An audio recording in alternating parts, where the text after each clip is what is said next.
Uma das maiores águas-vivas do mundo é a Nomura, encontrada no Mar Amarelo e no leste do Mar da China. Ela pode chegar ao tamanho e peso de 1 metro de diâmetro e até 200 quilos, 2 metros de diâmetro e até 220 quilos, ou 3 metros de diâmetro e até 460 quilos. Para quem respondeu 2 metros de diâmetro e até 220 quilos, acertou!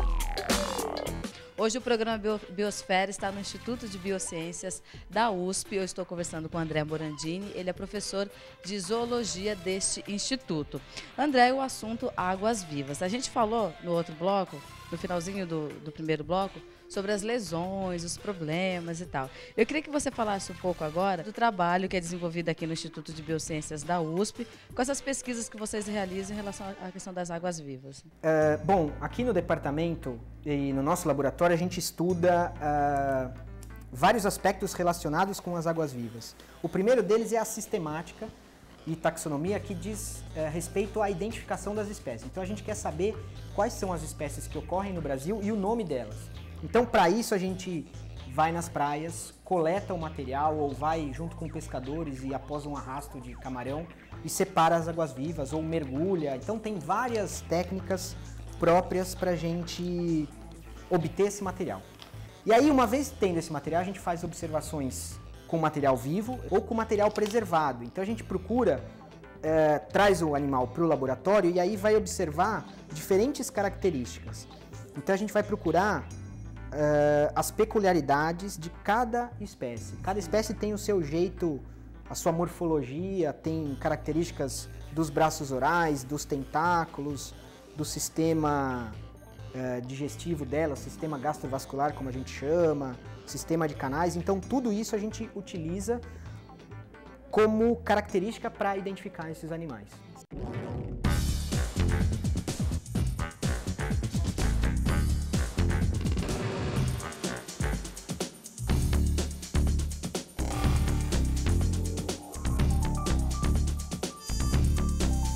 André, agora a partir dessas pesquisas, desse conhecimento, é possível desenvolver algum tipo de antídoto? É possível, mas eu acho que no Brasil não existe ninguém trabalhando nesse nível aí, com essa linha de pesquisa. Existem alguns pesquisadores estudando as toxinas de águas-vivas, de parentes próximos de anêmonas, mas eu acredito que não com o intuito de desenvolver um antídoto, mas de desenvolver talvez algum princípio ativo que possa servir como subsídio para desenvolver algum medicamento, alguma coisa do tipo. Esse desinteresse não se deve ao fato de que no Brasil a gente não tem registro de mortes, por exemplo? Provavelmente sim. Se a gente tivesse casos de morte ou espécies que tivessem uma toxicidade maior, eu acho que aí a gente teria mais estudos nessa área, como a exemplo da Austrália. Perigosas para uns, alimentos para outros. No Japão, come-se águas vivas. Isso mesmo, águas vivas. A culinária dos países orientais é conhecida por ser uma das mais exóticas, com um dos cardápios mais variados do mundo, que vai desde insetos até animais marinhos.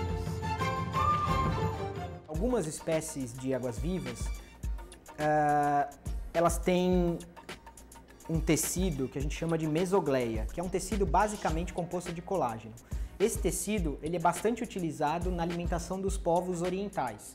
Por quê? Esses povos, principalmente na região do Japão, eles têm uma relação muito íntima com o mar. Então eles aproveitam quase tudo que é do mar, eles comem. Então a gente tem aqui alguns exemplos de águas-vivas que são processadas, são desidratadas, são salgadas e podem ser utilizadas para consumo humano.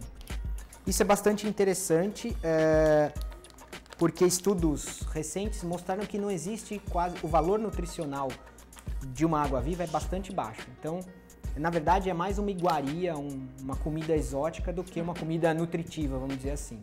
Além de algumas peculiaridades aí, alguns povos acreditam que são afrodisíacos, outros que têm poderes medicinais, então isso varia de cultura para cultura. Agora, André, você já experimentou uma água-viva? Já experimentei. Tem gosto do quê? Na verdade, ela lembra bastante a textura de lula, de polvo, de um molusco assim, bastante carnoso. mas ela tem um aspecto crocante. E o sabor vai depender muito do que você colocar como tempero. Não tem um sabor característico dela. Muito bem. E essa outra espécie aqui? Aqui Essas outras que nós temos aqui a na gente tem outras mesa. espécies. Então aqui são os frascos que a gente mantém ou acondiciona esse material. Então eles são preservados geralmente em formol ou em álcool.